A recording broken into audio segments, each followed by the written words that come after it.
Hello everyone, welcome to exam Tezi. आज की इस वीडियो में हम लोग बात करने वाले हैं जेएनयू एमए डीएलएसएम, जिसको हम लोग डेवलपमेंट एंड लेबर स्टडीज़ से भी जानते हैं। Development and labour studies. आज की इस वीडियो में हम लोग डिस्कस करने वाले हैं जेएनयू 2024 के लिए जो आपका एक्सपेक्टेड कट ऑफ होगा। ठीक है। फाइनली एक्सपेक्टेड कट ऑफ से पहले एक बार हम लोग जो है 2022 और 2023 के कट ऑफ के बारे में भी देख लेंगे, क्योंकि डीएलएसएम एक ऐसा पेपर है जहाँ पे आपके कट ऑफ जो है वो बहुत ज़्यादा वेरी करता है। तो यहाँ पे हम लोगों ने 2022 का कट ऑफ और इसके साथ ही 2023 का कट ऑफ को भी साथ में इंक्लूड कर दिया गया है। एक बेटर कंपैरिजन के लिए हम लोगों ने इस तरीके से दो अलग अलग टेबल बना दिया है। यहाँ पे आपको रैंक देखने को मिलता है, ये परसेंटेज है। अब जेएनयू क्या करती है कि जो भी आपने सीयूईटी के एग्ज़ाम में स्कोर किया है आउट ऑफ 300, उसको परसेंटेज के रूप में कन्वर्ट करने के बाद ही ये आपके कट ऑफ परसेंटेज के रूप में कट ऑफ रिलीज करती है। इस कट ऑफ परसेंटेज में जो है आपका डेप्रिवेशन पॉइंट भी इंक्लूड रहता है।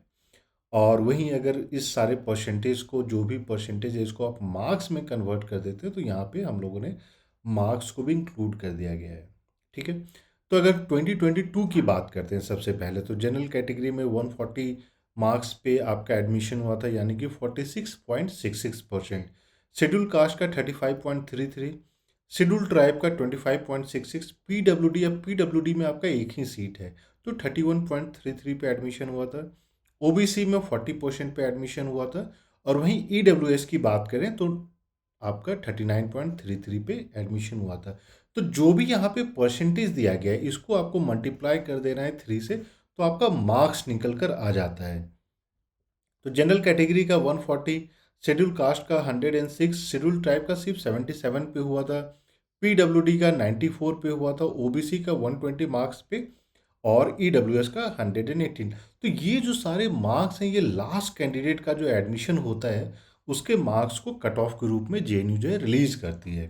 तो ये नहीं है कि इसके एवब जो है जेएनयू में जब भी आप फॉर्म फिल करते हैं तो बहुत सारे स्टूडेंट अप्लाई करते हैं, तो उस कैटेगरी में जितने सीट के अनुसार से जो है रैंक किया जाता है और जो भी सीट में जो स्टूडेंट उस चीज़ को फुलफिल कर रहे हैं उसके हिसाब से एडमिशन दिया जाता है।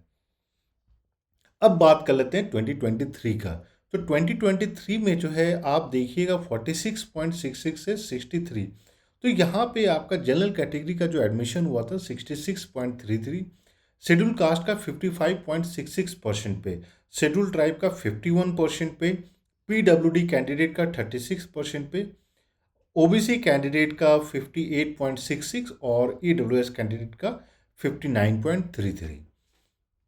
तो आप जितने सब्जेक्ट के कट ऑफ को अगर आप कंपेयर करते हैं तो एक चीज़ आप देखिएगा कि जेएनयू में 2023 में सिर्फ एक, अगर आप बाकी सारे पेपर्स को हटा दीजिए तो डीएलएस में एक ऐसा पेपर था जिसका जो कट ऑफ है वो बहुत ज़्यादा इंक्रीज किया था।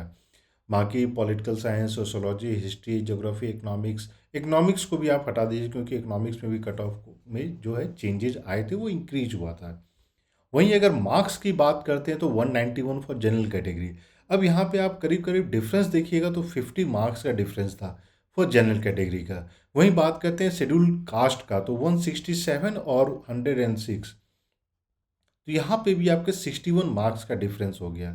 शेड्यूल ट्राइब का जो कट ऑफ मार्क्स था वो 154, अब 77 और 154, तो रफली आपका जो है 50% चेंज यहाँ पे आ गया था।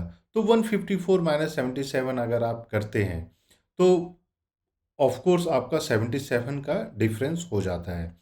अब बात करते हैं पीडब्ल्यूडी का, तो पीडब्ल्यूडी का 108 और 94। अब क्योंकि यहाँ पे सिर्फ एक सीट है पीडब्ल्यूडी में, जेएनयू में अगर हम बात करते हैं तो एक सीट है, जिसके कारण जो है आप ये बोल सकते हैं कि हाँ ज़्यादा चेंज नहीं आया, लेकिन यहाँ पे भी अच्छा खासा चेंज आया था। ओबीसी की बात करते हो तो यहाँ पे भी आपका 56 मार्क्स का चेंज आया था। और ईडब्ल्यूएस की बात करते हैं तो यहाँ पे भी आपके 60 मार्क्स का, यानी 60 मार्क्स का रफली हो जाता है आपका 30% का, 20% का डिफरेंस आ गया था। तो ये तो हम लोगों ने देखा आपका 2023 का।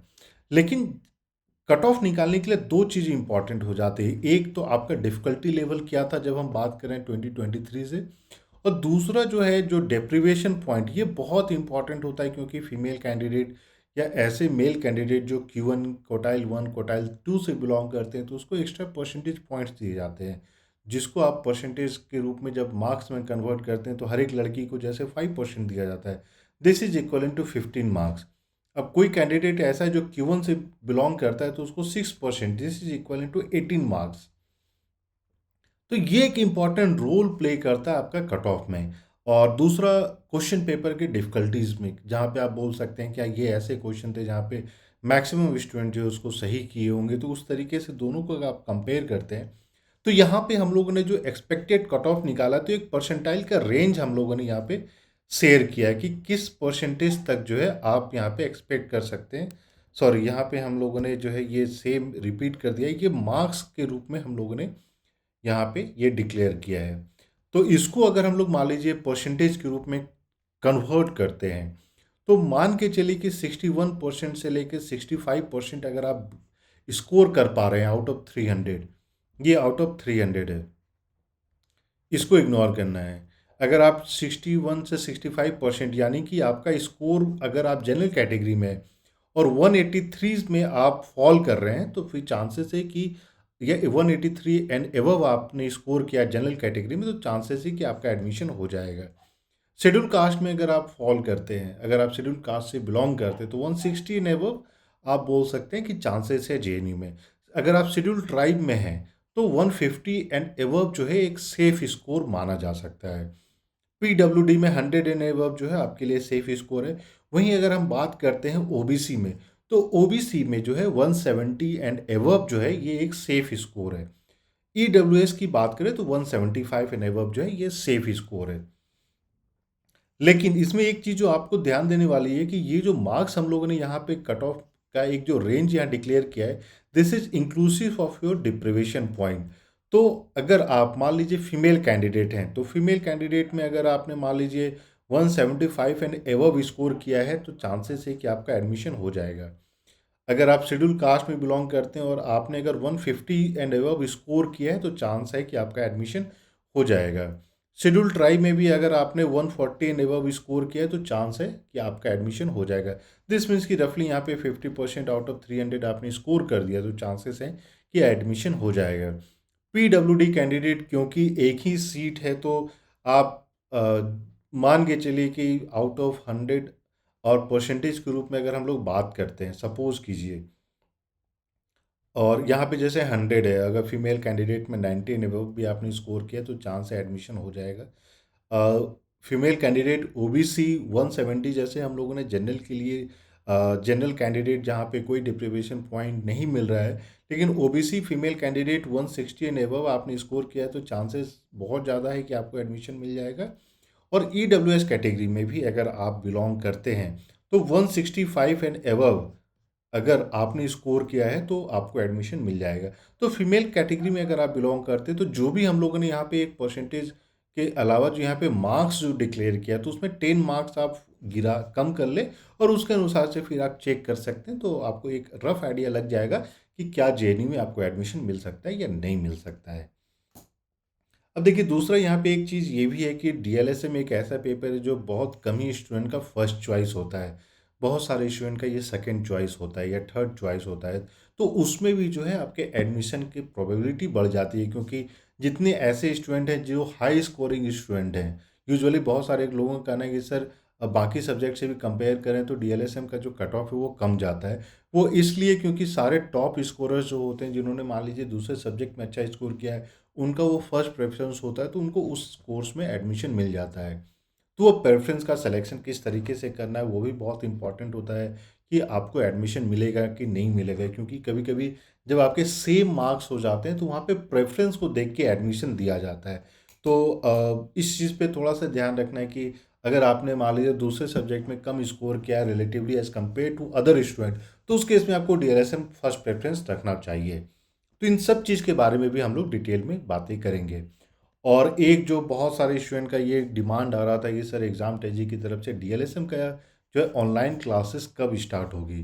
तो एक चीज़ तो है कि डीएलएसएम की जब भी आप प्रिपेयर करते हैं तो उसमें 4 डिफरेंट सेक्शंस हैं जहाँ से क्वेश्चन पेपर पूछे जाते हैं। इकोनॉमिक्स, पॉलिटिकल साइंस, सोशोलॉजी और फाइनली जो हो जाता है लेबर वेलफेयर से क्वेश्चन पूछे जाते हैं। सो जितने भी ऐसे कैंडिडेट हैं जो 2025 के लिए आप लोग प्रिपरेशन करना चाह रहे हैं, तो 2025 के लिए हम लोग जो स्टार्टिंग से गाइडलाइन देना स्टार्ट कर देंगे, सो दैट कि आप पहले से ही प्रिपरेशन आप स्टार्ट कर दें। क्लासेस होगी, कब होगी, क्या शेड्यूल होगा, उसके बारे में हम लोग डिटेल में सेपरेटली बताएंगे। तो इसके लिए आपको 8448878849 पे कॉल या मैसेज करके आप जो है सारी जानकारी ले सकते हैं। और 2024 वाले भी स्टूडेंट, अगर आपके मन में भी कोई क्वेरी है, कोई क्वेश्चन है, अगर आप चाहते हैं कि आपका जो मार्क्स हैं उस पे एडमिशन होगा कि नहीं होगा, तो आप इसी नंबर पे कॉल या मैसेज करके भी पूछ सकते हैं, and will try to answer it as soon as possible. और जो भी इन्फॉर्मेशन आपको चाहिए होगी, कोशिश की जाएगी कि सारा ऑथेंटिक अप्रोप्रिएट इन्फॉर्मेशन आपके साथ शेयर किया जाए। तो ये वीडियो पसंद आया तो प्लीज़ लाइक कर दें और चैनल को भी सब्सक्राइब कर लो, नोटिफिकेशन बेल भी दबा लें, सो दैट जितने भी इंपॉर्टेंट अपडेट्स होते हैं वो सारा आपको मिलता रहे। So thank you and we wish you all the very